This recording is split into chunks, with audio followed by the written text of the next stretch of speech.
ne leen gis ngeen fu mu nekk nii ça c'est fii da ngeen di mun carte sur table munoo la loo def ma appuyer si. jeex na. loo wax ma appuyer la foo dem nag ma woo téléphone ma wax. parce que j'en ai ma claque. jeex na léegi xam nga nu may def.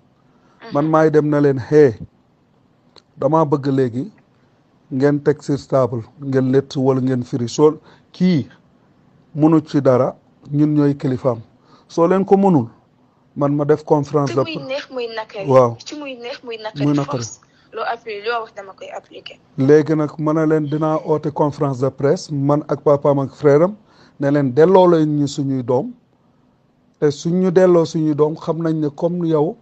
xam nañ ne bëggun les conséquences léegi dañuy wax ne duñ bëgg nga dem parce que dañ bëgg yow nga wax moo tax ñu lay téy kon su ma fëggee ci taabal ji wax leen loolu dina am changement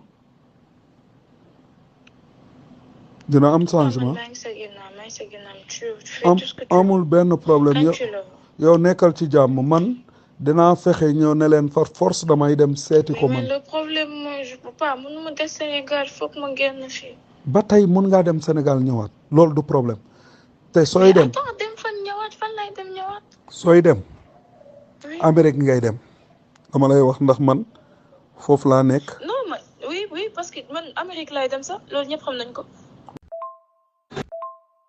de naa la ko wax. léegi on va jouer carte sur table si ñoom lenn de naa la ko wax.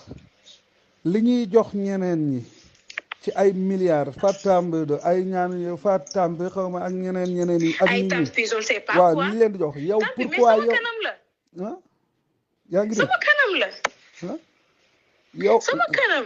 yow mi nga xam ne yow dañ la jël jëf loola loo xam ne wóor na leen ne li ñuy wax ni yëpp dara du ci dëgg ay fen la ba pare te mënuñ laa jox ci milliards yi lu tax ay yow kenn gënu la cee dëgg wala déet. nga taxaw di leen bàyyi noonu loolu da nga war a taxaw léegi maa ngi nii damay jóg sangu nii pare dem jumaa ja tey fii laay jullee almadi léegi su ko defee dinaa oo paa bi su ma jullee ba pare xool li ñuy def dégg nga ok aj sa d'accord